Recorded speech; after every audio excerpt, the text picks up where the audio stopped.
Pasukan Israel membakar dan menghancurkan fasilitas di penyeberangan Rafah antara jalur Gaza dan Mesir pada Senin 17 Juni 2024. IDF turut merusak ruang yang digunakan untuk kedatangan dan keberangkatan warga. Pejabat setempat mengatakan pasukan pendudukan Israel merusak lorong penyeberangan Rafah. Padahal penyeberangan Rafah merupakan satu-satunya pintu keluar bagi warga Palestina dan non-Israel untuk mengakses dunia luar. Dilansir Middle East Eye, gambar-gambar kerusakan tersebut beredar secara luas di media sosial. Terlihat foto itu menunjukkan seperti bagian luar aula keberangkatan penyeberangan yang terbakar. Kerusakan pada penyeberangan tersebut mungkin akan membuatnya tidak dapat beroperasi dalam waktu dekat, sehingga menyebabkan 2,2 juta penduduk Palestina di jalur Gaza terjebak di dalamnya. Penghancuran perlintasan tersebut terjadi ketika pasukan Israel melanjutkan serangan mereka terhadap Rafah, termasuk kawasan koridor Philadelphia yang merupakan zona penyangga demilitarisasi yang membentang di sepanjang perbatasan jalur Gaza dan Mesir. Invasi darat Israel ke Rafah yang dimulai pada tanggal 6 Mei telah menyebabkan seluruh lingkungan rata dengan tanah di tengah serangan udara yang sedang berlangsung dan penghancuran properti serta rumah.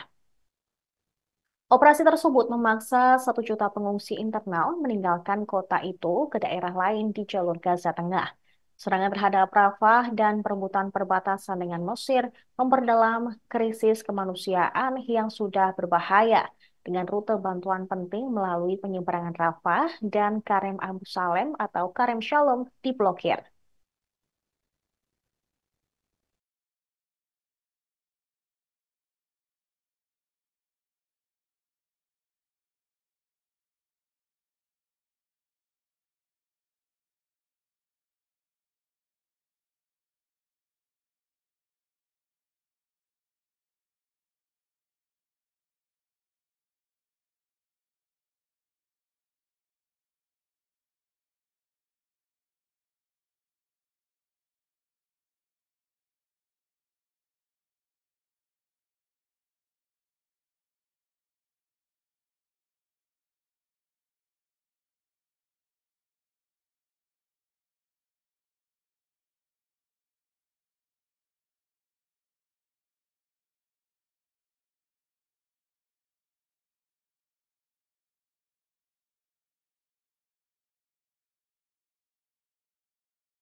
Pengungsi Palestina di Gaza berupaya merayakan Hari Raya Idul Adha di wilayah yang dibom tentara Israel.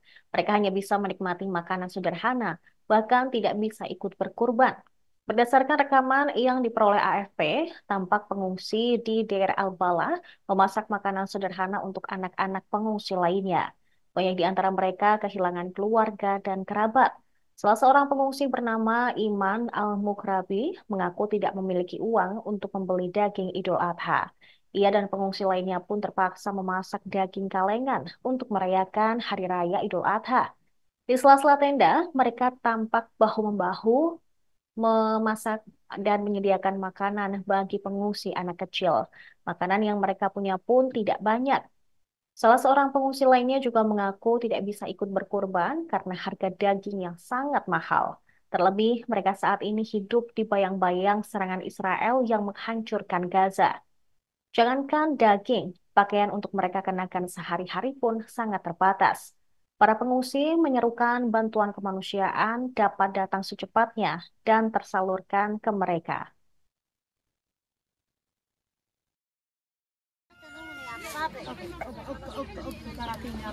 خليها حبة توصل والله ما تعرفين طيب من انا ولا من هناك هات بلاك انا عيني يا حبيبتي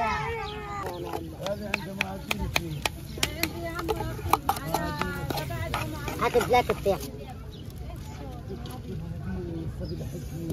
طلع على الزلمه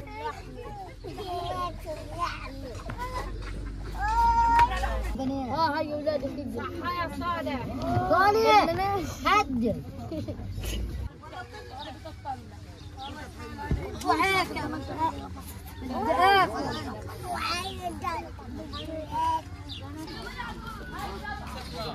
في الشام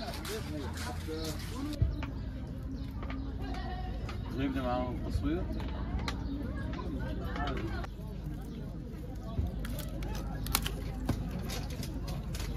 طلع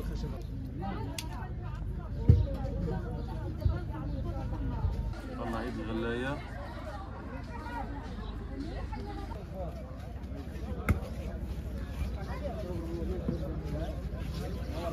هذا العيد الأضحى لم يكن كسابق عادي، لا يوجد فيه لحوم، لا يوجد أضحيات، لا يوجد عاديات، لا يوجد حتى ملابس الأطفال. فيش فلوس انه احنا نجيب لحمة عيد او نشتري، مجبورين ان احنا نعمل اللحمة هذا ونطعميها لاولادنا.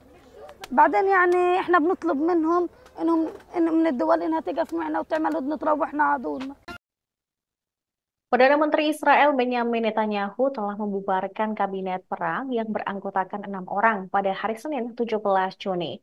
Pembubaran ini dilakukan beberapa hari setelah seorang anggota paling penting, yaitu Benny Gantz, meninggalkan pemerintahan. Gantz merasa frustrasi dengan cara memimpin Israel, yaitu Benyamin Netanyahu, menangani perang di Gaza. Absennya Gantz dari pemerintahan membuat Netanyahu lebih bergantung pada sekutu ultranasionalisnya untuk memerintah. Pembubaran kabinet perang menggarisbawahi perubahan tersebut seiring dengan berlarutnya perang 8 bulan di Gaza. Netanyahu kini diperkirakan akan mengadakan konsultasi mengenai perang Gaza dengan sekelompok kecil menteri, termasuk Menteri Pertahanan Yoav Gallant dan Menteri Urusan Strategis Ron Dermer yang pernah berada di kabinet perang. Netanyahu telah menghadapi tuntutan dari mitra nasionalis agama dalam koalisinya, yaitu Menteri Keuangan Bezalel Smotrich dan Menteri Keagamaan Nasional Itamar Ben-Gvir untuk dimasukkan ke dalam kabinet perang. Tindakan seperti itu akan meningkatkan ketegangan dengan mitra internasional termasuk Amerika Serikat. Forum tersebut dibentuk setelah Gantz bergabung dengan Netanyahu dalam pemerintahan Persatuan Nasional pada awal perang Gaza pada Oktober lalu. Gantz dan Scott keduanya meninggalkan pemerintahan pekan lalu karena kegagalan Netanyahu dalam menyusun strategi perang Gaza.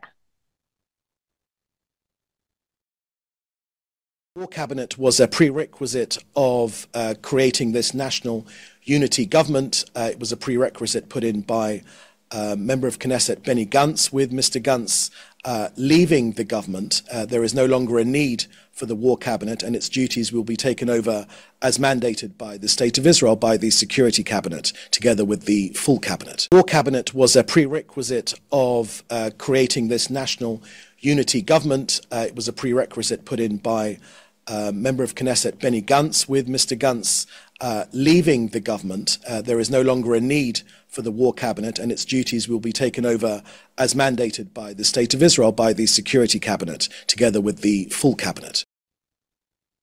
Putra Mahkota Arab Saudi, Mohammed bin Salman, meminta komunitas internasional untuk mengakui negara Palestina yang merdeka pada Senin 17 Juni 2024. Ia menekankan pentingnya langkah ini untuk mencapai perdamaian. Putra Mahkota mengatakan pengakuan ini sesuai dengan perbatasan tahun 1967 dengan Yerusalem Timur sebagai ibu kotanya. Jika Palestina diakui sebagai negara merdeka, akan memungkinkan rakyatnya untuk mendapatkan hak yang sah. Selain itu, menurut Putra Mahkota Arab Saudi tersebut, hal ini akan membuka jalan bagi perdamaian yang adil dan abadi.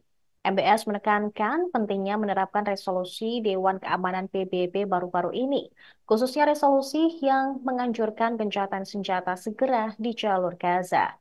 Dia mendesak komunitas internasional untuk mengambil semua tindakan yang diperlukan untuk melindungi kehidupan di Gaza.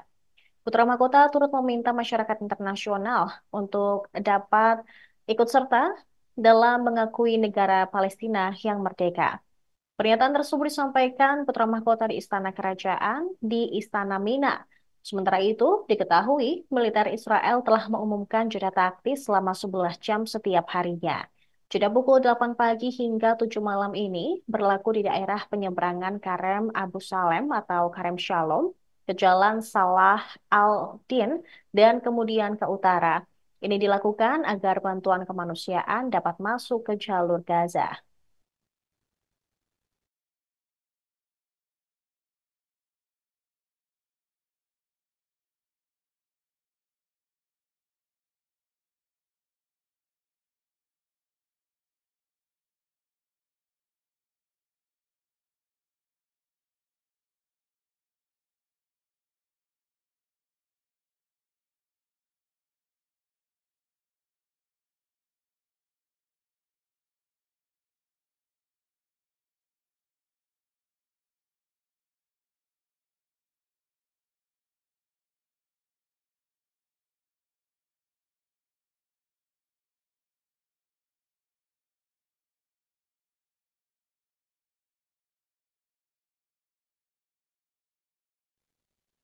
Demikian informasi dalam Viral News yang kami rangkum hari ini. Kami akan segera kembali dengan informasi lainnya. Tetap di Tribun News. Download Tribun X sekarang. Menghadirkan lokal menjadi Indonesia.